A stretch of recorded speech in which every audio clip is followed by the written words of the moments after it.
Sapa-sapa Kis, Magda Sipak Lebih.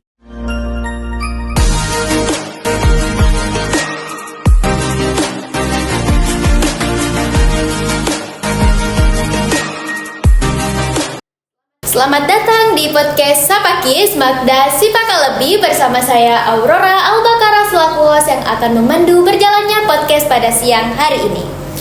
Nah teman-teman, sebagai umat muslim kita diwajibkan untuk menjalankan 5 rukun Islam. Yang pertama itu syahadat, yang kedua sholat, yang ketiga zakat, dan yang keempat itu puasa, dan yang kelima itu menunaikan haji bagi yang mampu. Dan saat ini menjelang bulan suci Ramadan. Pada kesempatan kali ini kita akan membahas lebih lanjut mengenai rukun Islam yang ketiga, yaitu zakat. Dan langsung saja teman-teman. Assalamualaikum Bapak. Waalaikumsalam warahmatullahi wabarakatuh. Alhamdulillah, selamat datang Bapak di podcast Sapa Kis, Magda Sipak Lebih. Dan mengenai pembahasan podcast pada siang hari ini, kami ingin lebih mengetahui lebih lanjut nih Pak tentang apa sih itu zakat.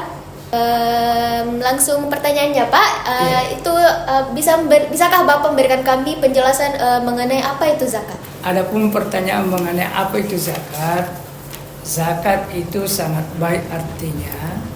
Kalau menurut bahasa, zakat artinya bersih, berkah, dan berkembang. Nah, itulah arti zakat menurut bahasa. Sedangkan menurut istilah, yaitu mengeluarkan sebahagian harta yang cukup nisab dan haul. Nah, itu pengertian zakat menurut istilah. Ya, cuma kadang masyarakat masih banyak yang belum tahu apa itu zakat. Masih banyak masyarakat yang menyumbang di masjid, dia sudah menganggap itu zakat. Nah, padahal ketentuan zakat ya harus ada semacam ijab kabul, serah terima. Artinya kita menyerahkan langsung zakat kita kepada amil, kemudian diterima. Setelah diterima baru didoakan, karena memang ada ayat yang mengatakan uzmin amwalihim sadaqatan tutahhir wa tuzakkihim biha wa salli alaihim. Ambillah harta bagi mereka yang mampu, kemudian dengan harta itu mereka merasa suci dan bersih, kemudian doakanlah mereka. Nah itu, jadi memang ada perintah mendoakan untuk orang yang membayar zakat. Makanya kalau zakat tolong jangan di pinggir jalan dibayar, bayarlah zakat di lembaga resmi, seperti Basnas. Ya, di bawahnya Basnas ada namanya UPZ dan ada LAS. Dan lanjut pertanyaan selanjutnya Pak, yaitu ada berapa sih jenis-jenis zakat? Jenis-jenis zakat. Kalau jenis zakat cuma ada 2 macam. Ya, cuma ada 2 macam. Yang pertama adalah zakat mal. Yang kedua adalah zakat fitrah. Ini dia yang zakat fitrah yang banyak dipaham masyarakat. Karena ini kalau zakat fitrah alhamdulillah, artinya masyarakat rata-rata sudah paham. Dia rata-rata mengeluarkan zakat fitrah pada bulan suci Ramadan. Cuma yang menjadi kendala ini zakat mal. Ini zakat mal banyak pembagiannya. Terutama ada istilah zakat profesi, ini baru bagi orang-orang ASN atau dokter atau bengkel apa dan lain sebagainya, artinya profesi. Itu dia kena zakat profesi namanya kalau cukup nisab. Ada juga zakat hasil pertanian, ada zakat perdagangan, ada zakat uang, emas, dan perak. Itulah, jadi cuma 2 jenis zakat mal dengan zakat fitrah, cuma pembagiannya zakat mal yang banyak. Oke, jadi teman-teman, zakat mal itu ada lagi bagian-bagiannya. Ada zakat berupa emas, zakat hasil pertanian, zakat perak, dan zakat yang berupa yang dihasilkan.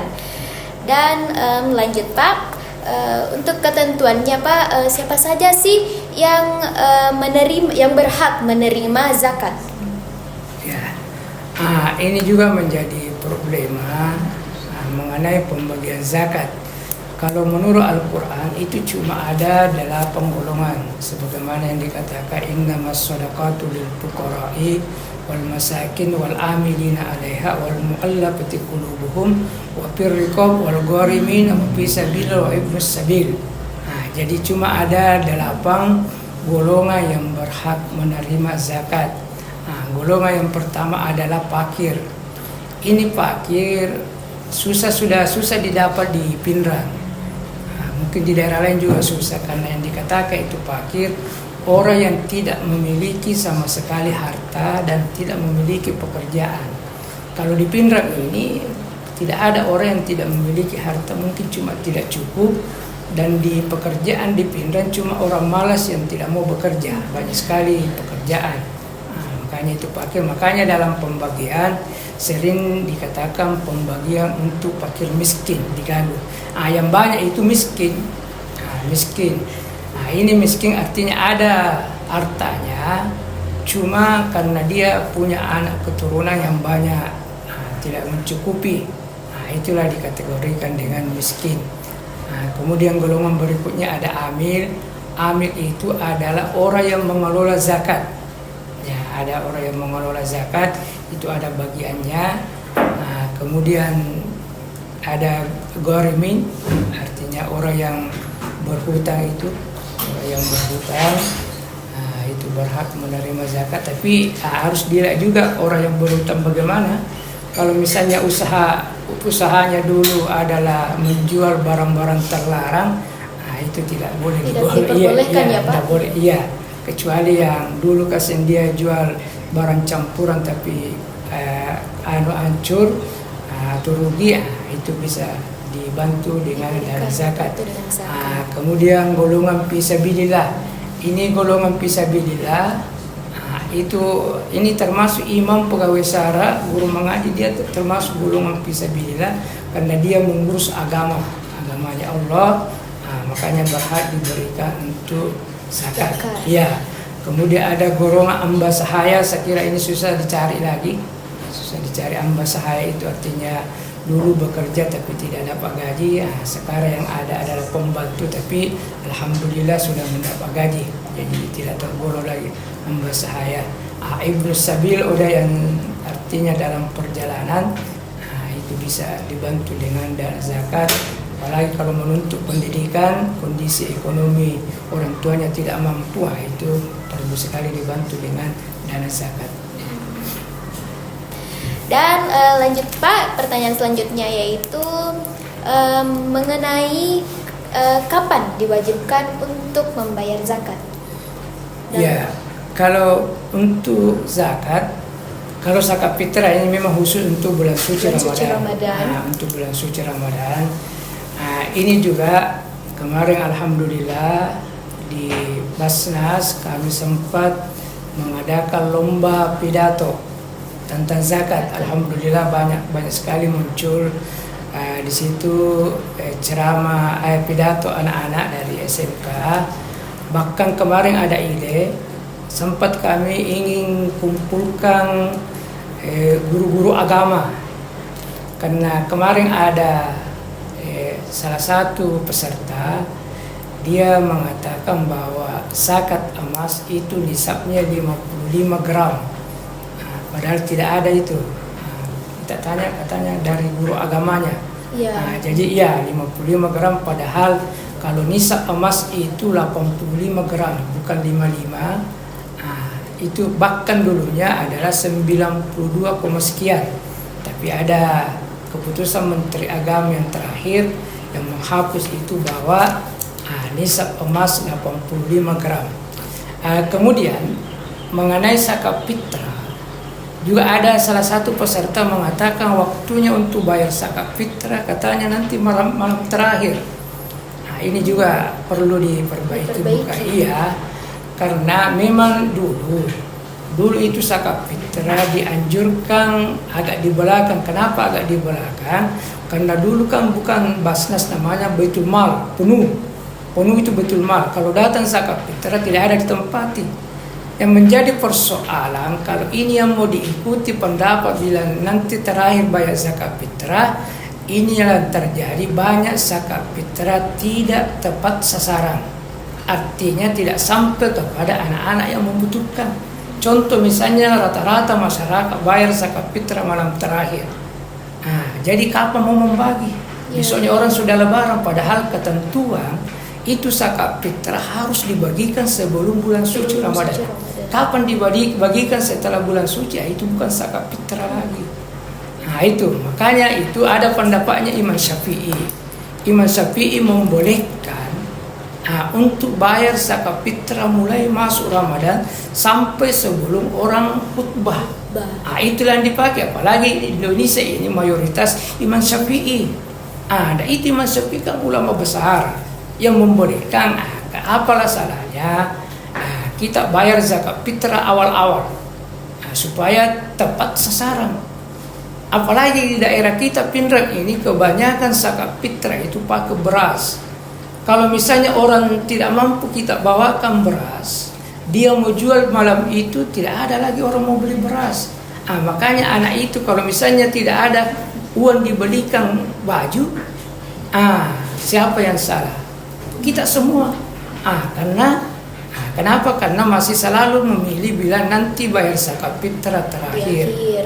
Padahal bagusnya kita lebih cepat lebih baik. Istilahnya Yusuf Kalla kita pakai, lebih cepat kita bayar zakat fitrah, lebih cepat juga dibagikan kepada orang, sehingga orang yang menerima itu, apalagi kan itu kan zakat fitrah tuhratul lis-sha'i wa tu'matul lil masakin. Pembersih untuk yang berpuasa, makanannya untuk orang yang tidak mampu.